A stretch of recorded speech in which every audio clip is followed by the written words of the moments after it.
Bonjour et bon matin à tous. Ça fait plaisir d'être encore une fois avec vous. Et puis, on aimerait bien mieux que ce soit ensemble, mais nous sommes reconnaissants du fait que nous pouvons le faire par les moyens que nous avons en ce moment.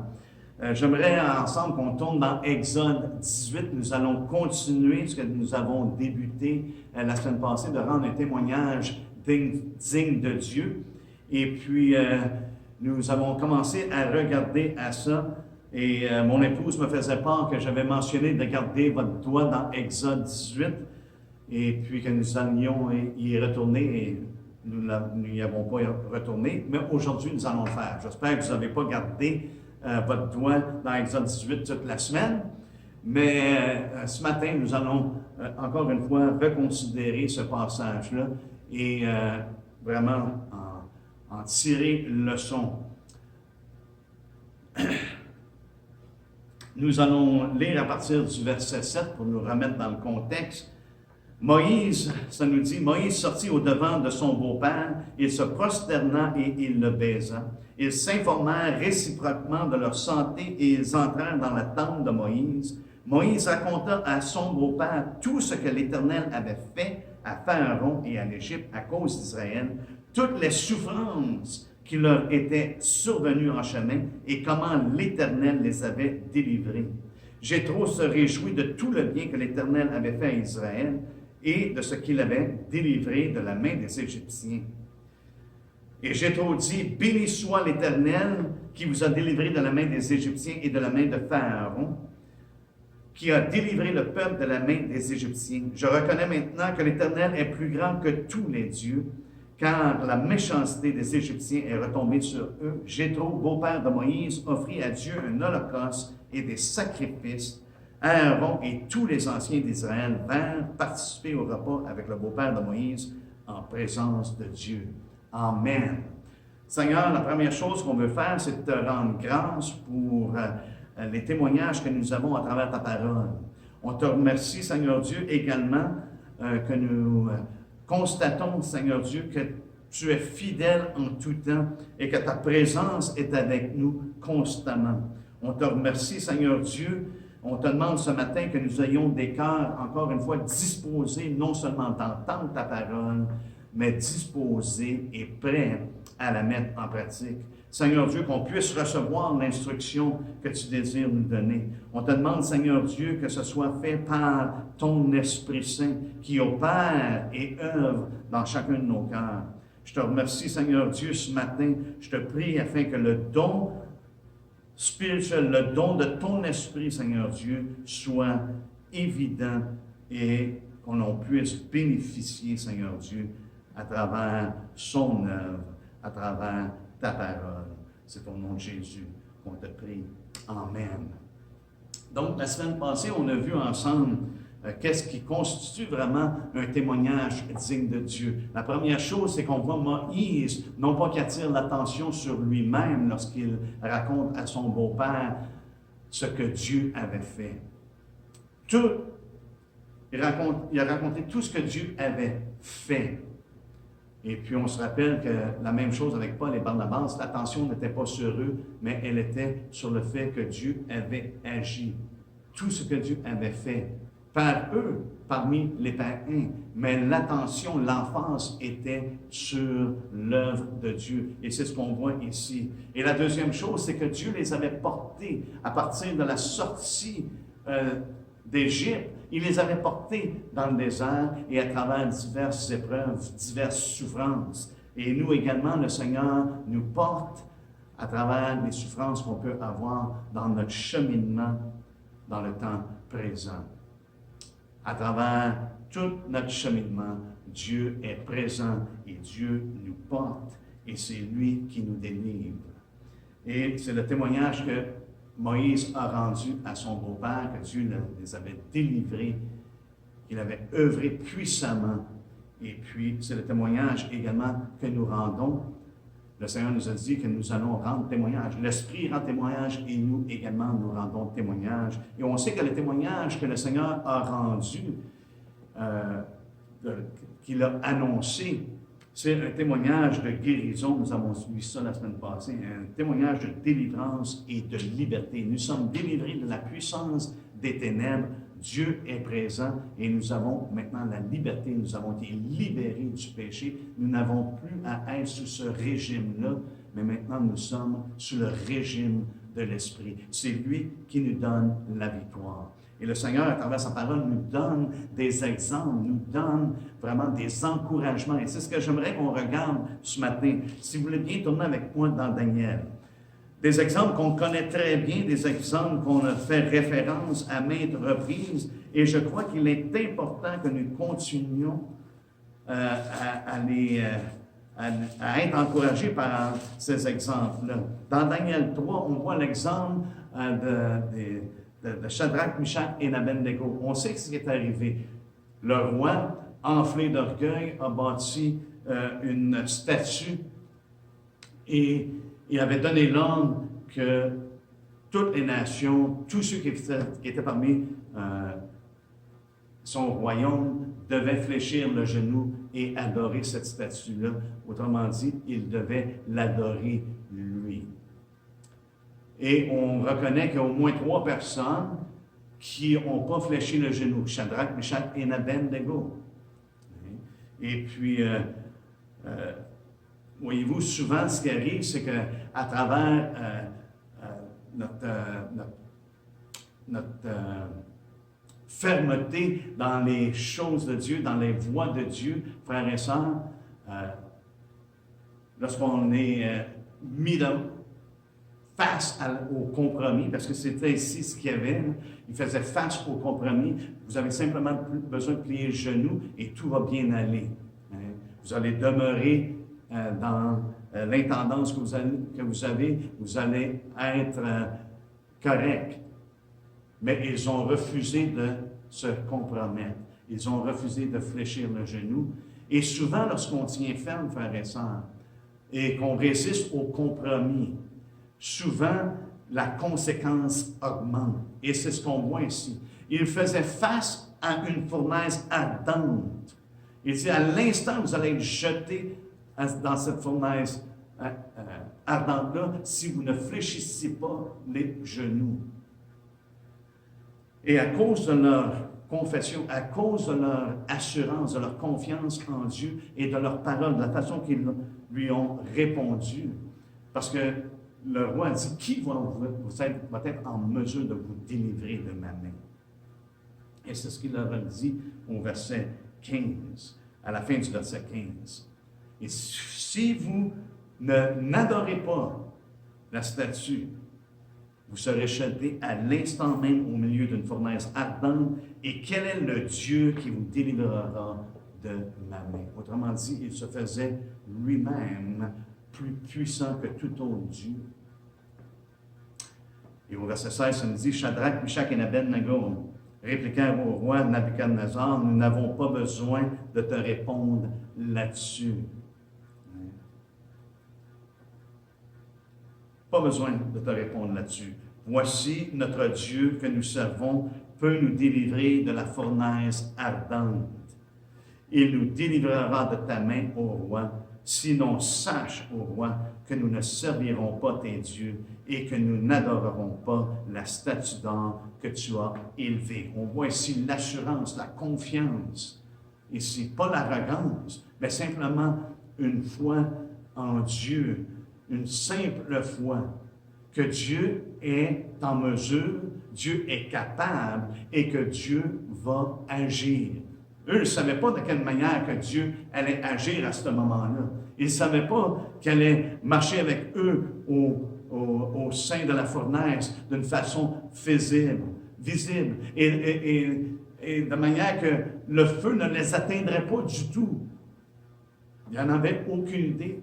Et tout ce qu'ils savaient, c'est que Dieu peut nous délivrer.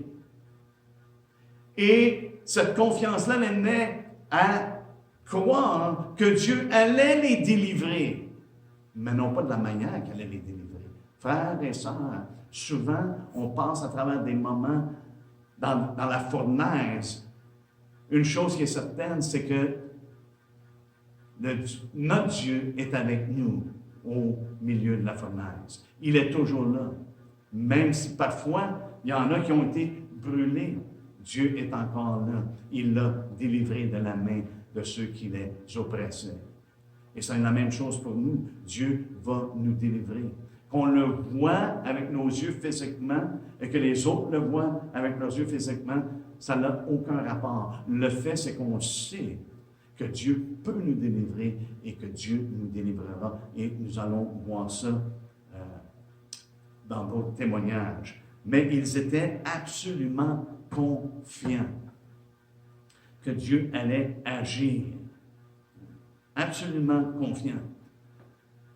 Et je ne crois pas qu'ils étaient simplement juste ces trois-là. On a la tendance de croire qu'il y en avait juste trois sur les 70 000 qui avaient été emmenés captifs à Babylone, qui n'avaient pas fléchi le genou. On sait qu'il y en avait plus que trois, simplement par le fait que Daniel non plus n'avait pas fléchi le genou, n'est-ce pas? Et j'ai l'impression que même qu'il y en avait peut-être bien plus que ça, simplement par qu'est-ce qu'on lit au verset 8 du même chapitre, Daniel 3, ça dit « À cette occasion, et dans le même temps, quelques Chaldéens s'approchèrent et accusèrent les Juifs. » J'imagine qu'il y avait d'autres Juifs qui n'avaient pas plié le genou. Là, ici, la charge a été plus spécifique lorsqu'on continue à lire.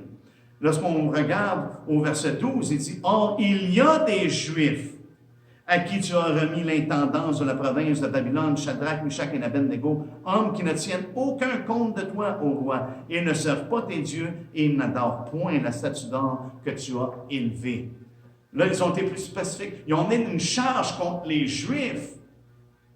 Mais ici, tu en as même dans ta maison. Tu en as même que tu as établi. Et ces gens-là ne te respectent pas. Ils ne respectent pas l'ordre que tu a donné de fléchir le genou et d'adorer la statue. De t'adorer toi-même, c'est une statue de lui. Afin que les gens puissent l'adorer. Et la raison pour laquelle je dis probablement qu'il y avait plus de Juifs, comme j'ai mentionné, il y avait au moins Daniel, mais je crois qu'il y en avait d'autres. Et on a l'exemple dans les Écritures de la même façon. Une personne peut penser qu'elle est seule. Mais Dieu, par contre, accomplit son plan. Dieu a des personnes qu'il a choisies, des personnes qui ont la foi en lui, des personnes qui ne craignent point les hommes, mais plutôt qui craignent Dieu. Et on a l'exemple d'Élie. On sait qu'Élie a accompli de grandes choses, et lorsqu'il a été menacé par Jézabel, il a pris la fuite. Et nous lisons justement dans 1er Roi 9, lorsqu'il est parti, puis il se croyait pas mieux que ses pères, et puis il est arrivé dans une caverne par la suite, après qu'il a été soutenu par le Seigneur pendant 40 jours et 40 nuits, lorsqu'il est allé jusqu'à la montagne de Dieu, justement là où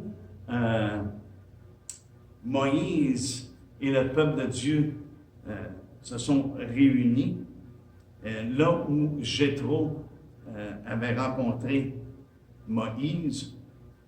Et ça nous dit que le Seigneur lui demandait, il dit, « Que fais-tu ici, Moïse? Que fais-tu ici, plutôt, Élie? » Et puis, au chapitre 19 de 1er Roi, au verset 9, ça dit, « Et là, entra dans la caverne. Il entra dans la caverne et il passa la nuit, parlant d'Élie. Et voici la parole de l'Éternel lui fait adresser en ces mots, « Que fais-tu ici, Élie? » Et il répondit, « J'ai déployé mon zèle pour l'Éternel, le Dieu des armées, car les enfants d'Israël ont abandonné ton alliance, ils ont renversé tes autels, ils ont tué par l'épée tes prophètes. Je suis resté, moi seul. » Et ils cherchent à m'ôter la vie. Encore une seconde fois, le Seigneur lui adresse pratiquement les mêmes paroles. Il dit, « Que fais-tu, Élie? » Au verset 14, il lui répète la même chose. Et il dit, « Je suis resté, moi seul. » Et il cherche à m'ôter la vie. Mais quelle a été la réponse du Seigneur? Paul en fait référence également dans Romains 11, utilisant ça comme quoi que le Seigneur a une élection de grâce, n'est-ce pas? Ceux qui croient, ceux qui qui se tiennent en lui, qui se tiennent debout. Ça nous dit au verset 18, il dit, mais je laisserai en Israël 7000 hommes, tous ceux qui n'ont point fléchi les genoux devant Baal et dont la bouche ne l'a point baisé. Dieu dit, me suis réservé, c'est le terme que Paul utilise dans Romains 11. Dieu s'est réservé 5000 hommes. Il dit, je laisserai 5000 hommes. 5000 hommes.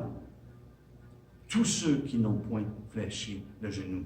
Et si on retourne dans Daniel, j'imagine qu'il y avait d'autres Juifs dont ils n'avaient pas fléchi le genou et qui n'avaient pas baisé la statue de Nabuchodonosor. N'est-ce pas? Dieu se garde toujours des témoins, toujours un témoignage qui est digne de lui. La main de Dieu n'est pas trop courte. Et c'est une chose que Moïse a vue, c'est une chose que Moïse a même écrit, que le Seigneur lui a rappelé. Lorsqu'on considère que Moïse faisait face à des situations qui étaient extrêmement difficiles avec les enfants d'Israël, lorsqu'il manquait de nourriture, les enfants d'Israël murmuraient et voulaient même enlever la vie, étaient prêts à enlever la vie à Moïse pour les avoir fait sortir du pays d'Égypte. Et le Seigneur lui dit, écoute, je vais vous donner de la nourriture, non seulement une journée, 2 jours, une semaine, mais 1 mois entier. Les enfants d'Israël allaient se nourrir de la viande qu'elle allait leur donner. Et Moïse dit, 600 000 hommes de pied, ça c'est à part des femmes et des enfants, et tu vas leur donner de la nourriture pendant 1 mois entier. Et le Seigneur lui dit une parole, il dit, le bras de l'Éternel n'est pas trop court. Tu vas voir ce que je vais faire. Tu vas voir la parole que je t'ai dit va s'accomplir. Frères et sœurs, cette parole-là également s'adresse à nous. Quelles que soient les situations à travers lesquelles on peut passer, quelle que soit la fournaise dans laquelle nous nous trouvons, quelle que soit l'épreuve, les difficultés, quels que soient les compromis à lesquels on fait face, et en refusant de compromettre, on voit que les conséquences augmentent de plus en plus, frères et sœurs. Le bras de l'Éternel n'est pas trop court pour délivrer. Et je pense que c'est le terme qu'il utilise dans Nombre 11. Nombre 11, au verset 23, ça dit, l'Éternel répondit à Moïse, la main de l'Éternel serait-elle trop courte? Tu verras maintenant ce que je t'ai dit arrivera ou non. C'est plutôt dans Ésaïe 59, excusez. C'est là que Ésaïe mentionne que le bras de l'Éternel n'est pas trop court. C'est une mention que Dieu délivre et que Dieu agit. Dans Ésaïe 59, au verset 1, ça dit « Non, la main de l'Éternel n'est pas trop courte pour sauver ou pour délivrer, ni son oreille trop dure pour entendre. » La main de l'Éternel n'est pas trop courte. Et on doit aller de l'avant, on doit marcher de jour en jour avec cette assurance-là, que Dieu peut délivrer, il est capable de le faire, et non seulement ça, mais que Dieu va nous délivrer. Que sa main n'est pas trop courte pour agir encore dans notre génération. Et malgré qu'on peut se sentir seul par moments, comme Élie s'est senti seul, sachez bien, frères et sœurs, que Dieu s'est réservé des hommes, des femmes, et même des enfants qui n'ont pas fléchi les genoux et qui ne fléchiront pas le genou. Ce qui s'est passé avec Meshach, Shadrach et Abednego est devenu un témoignage, non seulement de leur bouche, ce qu'ils ont témoigné de la part de Dieu, mais est devenu un témoignage de la part de ceux qui observaient. Le roi même a rendu témoignage de la grandeur de Dieu. Ça nous dit dans Daniel 3, au verset 26, il dit ensuite, Nabuchodonosor s'approcha de l'entrée de la fournaise ardente et prenant la parole, il dit, Shadrach, Meshach et Abednego, serviteurs du Dieu suprême. Voyez-vous, il avait demandé la question, qui vous délivrera de ma main? Il s'était fait Dieu, il se croyait Dieu, au moins un Dieu, et il se croyait un Dieu supérieur au Dieu de Shadrach, Meshach et Abednego. Et là, ici, il reconnaît serviteur du Dieu suprême. Sortez et venez. Et Shadrach, Meshach et Abednego sortirent du milieu du feu. Les satrapes, les intendants, les gouverneurs, les conseillers du roi s'assemblèrent. Ils virent que le feu n'avait eu aucun pouvoir sur le corps de ces hommes, que leurs cheveux n'avaient pas été brûlés, que leurs caleçons n'étaient pas en point de magie, et que l'odeur du feu ne les avait pas atteints. Nabuchodonosor prit la parole et dit, « Béni soit le Dieu de Shadrach, Meshach et Abednego, lequel a envoyé son ange et délivré ses serviteurs qui ont eu confiance en lui et qui ont violé l'ordre du roi et livré le corps plutôt que de servir et d'adorer aucun autre Dieu que leur Dieu. » Dieu les a délivrés.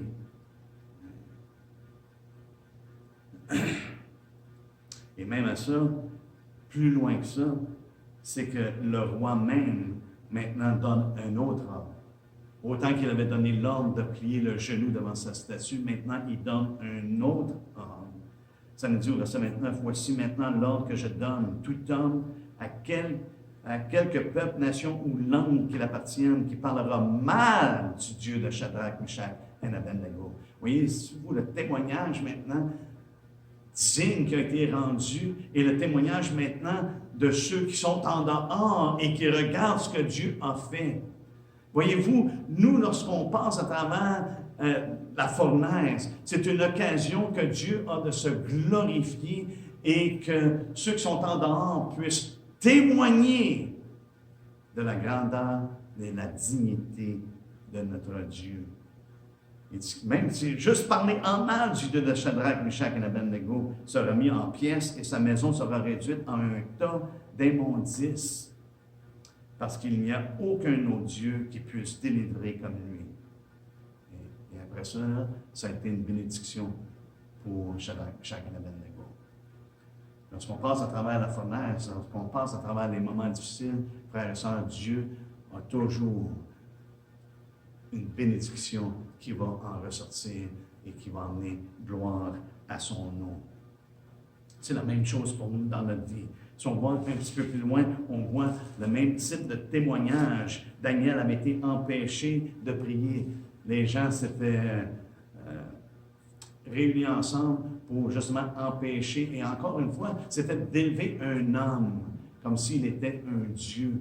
Et puis Darius a embarqué dans le complot que ces hommes-là ont formé, et puis au détriment de Daniel. Pourtant, Darius aimait Daniel. La parole de Dieu nous dit qu'il l'aimait bien, et puis c'est surprenant qu'il ait même été d'accord de faire une telle loi, un tel décret, excusez. Et puis, maintenant, on sait ce qui s'est passé. Daniel a refusé de ne pas plier le genou devant son Dieu. Dans un cas, c'était, vous devez plier le genou à ce Dieu-là. Et dans un autre cas, vous ne pourrez pas plier le genou, mais seulement qu'au roi. Et puis, Daniel a continué de plier le genou, et on connaît l'histoire. Daniel a été accusé, et puis parce qu'il n'avait pas écouté, il n'avait pas obéi à l'ordre qui avait été décrété. Et puis, le roi avait été extrêmement affligé. Et le roi a posé une question, il a mentionné à Daniel, ça nous dit, au verset 16, ça dit, « Alors le roi donna l'ordre qu'on amène Daniel et qu'on le jette dans la fosse au lion. Le roi prit la parole et dit à Daniel, « Puisse ton Dieu que tu sers avec persévérance te les livrer. » Le roi, c'est évident qu'il savait que Daniel servait le Dieu Tout-Puissant. Et il s'est dit, puisse ton Dieu que tu sers avec persévérance te délivrer. Et puis, suite à la nuit que Daniel avait passée là, la journée qu'elle avait passée là, on sait que le roi a passé la nuit réveillé. Le matin même, il s'en va pour aller le voir. Et la question qu'il demande, encore une fois, c'est en s'approchant au verset 20, de la fosse, il appela Daniel d'une voix triste. Le roi prit la parole et dit à Daniel, Daniel, serviteur du Dieu vivant, ton Dieu que tu sers avec persévérance, a-t-il pu te délivrer des lions? Et on connaît la réponse de Daniel, mon Dieu a envoyé son ange et fermé la gueule des lions. Aucune blessure, absolument rien. Et c'est le témoignage que Daniel a rendu. Dieu m'a délivré. Daniel n'avait pas de crainte. Dieu était en mesure de délivrer, comme Shadrach, Meshach et Abednego avaient la même assurance.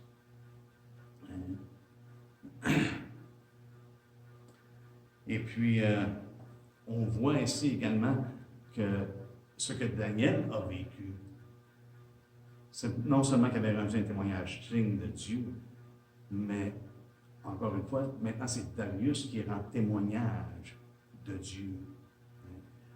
Au verset 26, dans Daniel 6, ça nous dit, « J'ordonne que toute l'étendue de mon royaume, on ait de la crainte et de la frayeur pour le Dieu de Daniel. Car il est le Dieu vivant et il subsiste éternellement. Son royaume ne sera jamais détruit et sa domination durera jusqu'à la fin.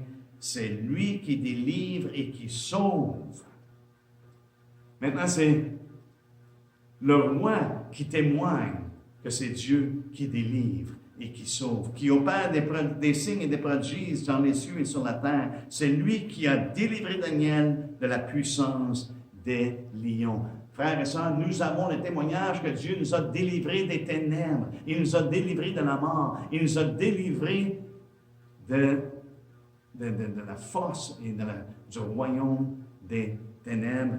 Il nous a délivrés de Satan et des démons. Il nous a délivrés de la puissance des lions. On sait que Satan rôde, n'est-ce pas, comme un lion. Mais nous sommes délivrés. À nous de tenir ferme, c'est ce que Pierre nous dit, de tenir ferme. Et on sait ce qui se passe avec nous, se passe également ailleurs dans le monde, pour ceux qui tiennent ferme pour Dieu. Mais nous avons le même témoignage. Et savez-vous quoi? Il y avait un témoignage commun entre Nabuchodonosor et Darius. Ils avaient un témoignage que Shadrach, Meshach et Abednego avaient eu confiance en leur Dieu. Et ici, la même chose. Il y a un témoignage, ça nous dit au verset 23, « Alors le roi fut très joyeux lorsque Daniel était en vie, et il ordonna qu'on fasse sortir Daniel de la fosse. Daniel fut retiré de la fosse et on ne trouva sur lui aucune blessure parce qu'il avait eu confiance en son Dieu. » Il avait eu confiance en son Dieu. Le roi, dans ce même témoignage-là, au chapitre 3, concernant Shadrach, Meshach et Abednego, c'est qu'ils avaient eu confiance en leur Dieu. Ils avaient la foi que Dieu allait les délivrer. Que Dieu allait les délivrer. Une chose que le Seigneur nous dit, que je crois qu'il est important de nous considérer, parce qu'il nous parle de la parabole du juge injuste. Ça nous dit, est-ce que le Fils de l'homme trouvera la foi lorsqu'il va revenir? Frères et sœurs, la foi se tient ferme et est confiante dans la délivrance que Dieu donne, quelle que soit la situation à travers laquelle nous nous trouvons. Et je pense qu'on va en avoir de plus en plus. On va avoir de plus en plus d'occasions de donner un témoignage digne de Dieu à travers ce qui s'en vient dans un futur plutôt rapproché. Regardez avec moi dans 2 Timothée. Paul donne également ce témoignage-là dans 2 Timothée au 3e chapitre.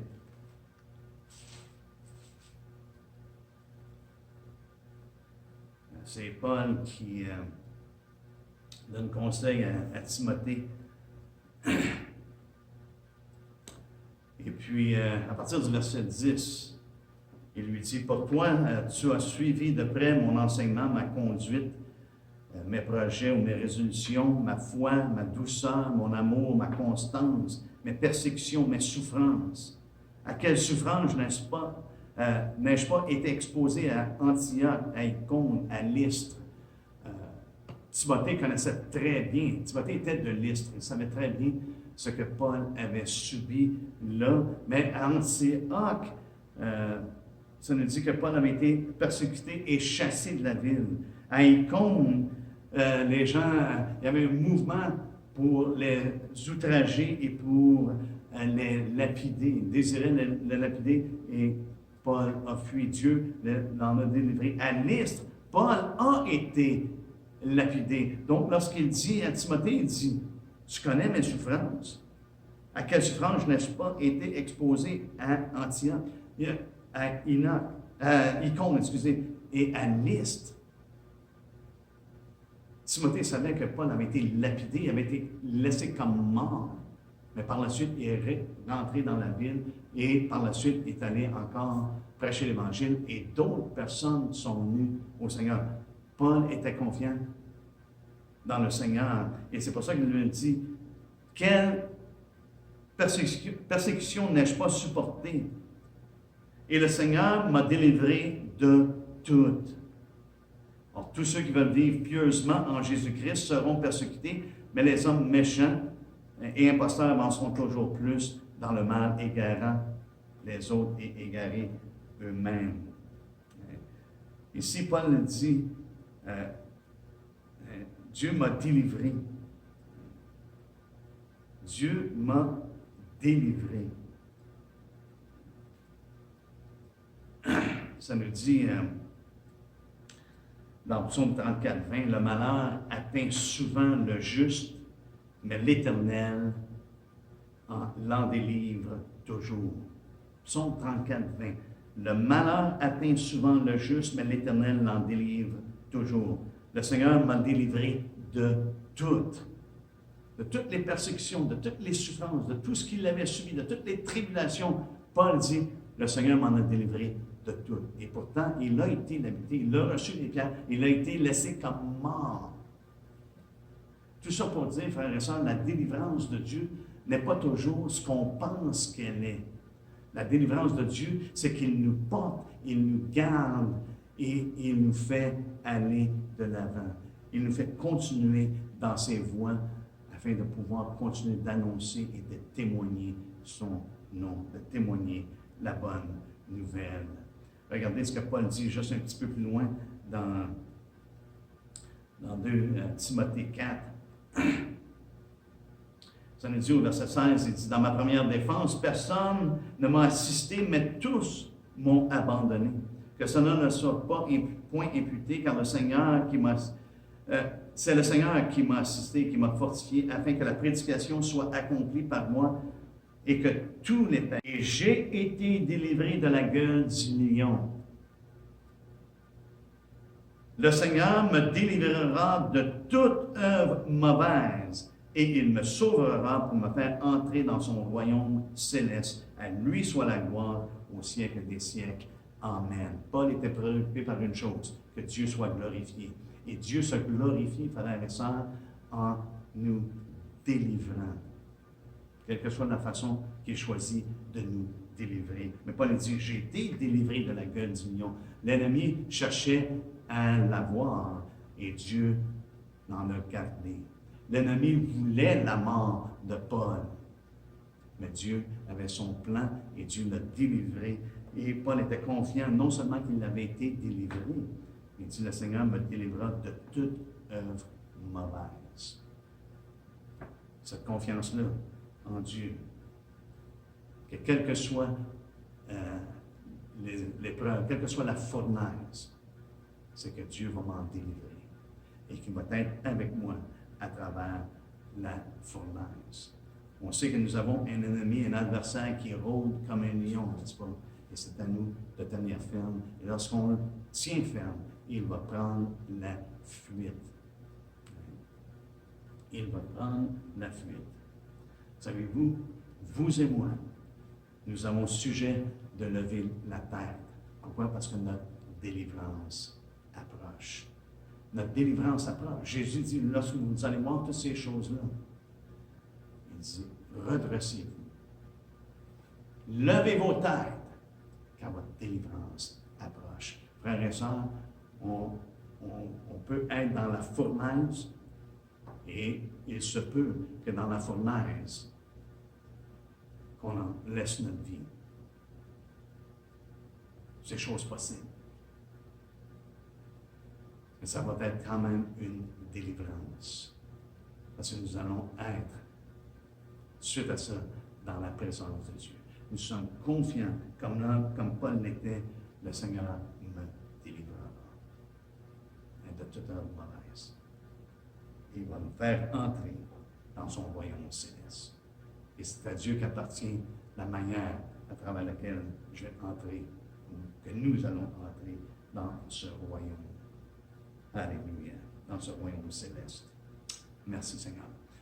Le témoignage digne, comme on voit dans Exode 18, magnifique, comme on l'a vu à travers les exemples qui nous sont donnés. Dans Exode 18, si on retourne là, Exode 18, un témoignage digne de Dieu, magnifie l'œuvre de Dieu, magnifie Dieu lui-même, magnifie sa grandeur. Au verset 11, Jéthro dit, je reconnais maintenant que l'Éternel est plus grand que tous les dieux. Il n'y en a pas d'autre plus haut, il n'y en a pas d'autre plus grand. Aucun autre Dieu se compare à Dieu. Frères et sœurs, si notre témoignage amène l'attention sur nous, il y a un problème. Et je serais prêt à dire, méfiez-vous, soyez sur vos gardes. Lorsqu'on entend des personnes qui parlent, qui donnent des témoignages, mais que l'emphase et l'attention est sur eux. Parce qu'ici, on voit que l'emphase ne devrait pas être sur eux. Et même lorsque les hommes entendent ce témoignage-là, comme Jéthro a entendu le témoignage, ça n'est pas regarder, il n'a pas dit à Moïse, « Ah, t'es tellement un homme, t'es tellement puissant, t'es tellement bon, t'es tellement super! » Non, plutôt il dit, « Je reconnais. Je reconnais maintenant que l'Éternel est plus grand que tous les dieux. » Il a reconnu sa grandeur. Le témoignage de Moïse a fait en sorte, non pas que Jéthro a regardé à Moïse pour l'élever et puis le louanger à cause de tout ce que Dieu avait fait à travers lui, mais plutôt ça l'a fait reconnaître qu'il n'y en avait pas de plus grand. Il n'y avait pas de Dieu plus grand que l'Éternel. Ça fait également regarder, ça magnifie plutôt sa puissance. Jéthro, encore une fois, au verset 9, ça dit, se réjouit de tout le bien que l'Éternel avait fait à Israël et de ce qu'il l'avait délivré de la main des Égyptiens.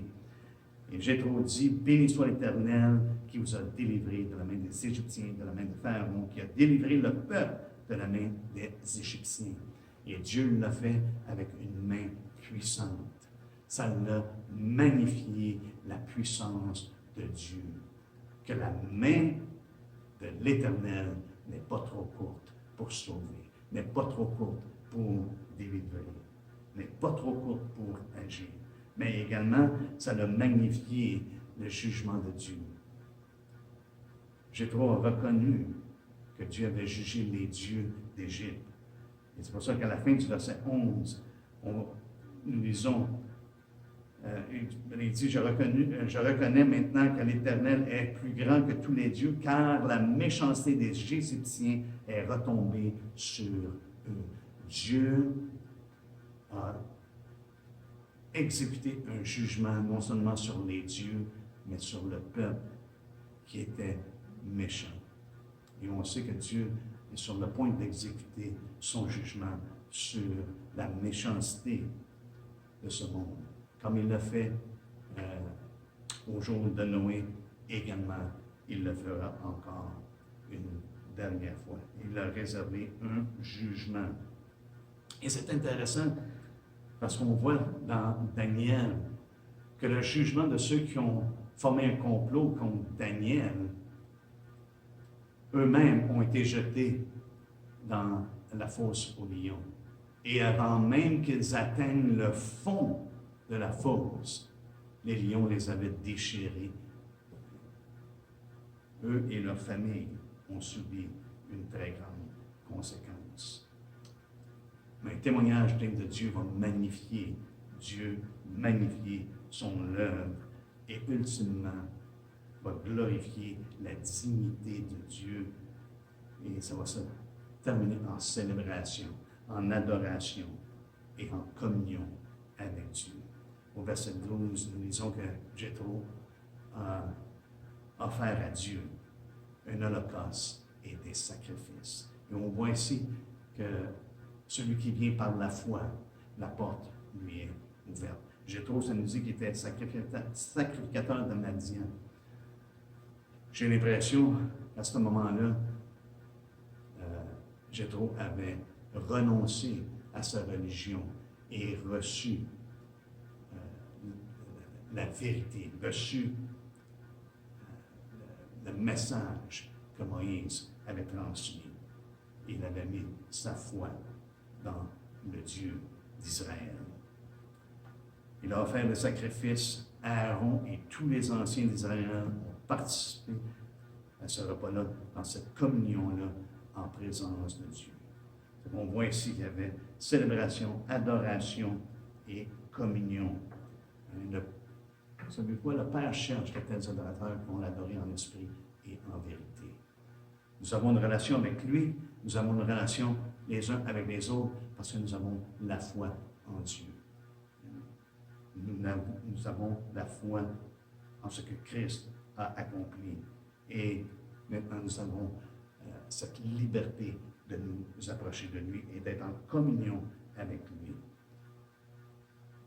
Amen. Jésus, lorsqu'il parlait dans les rues de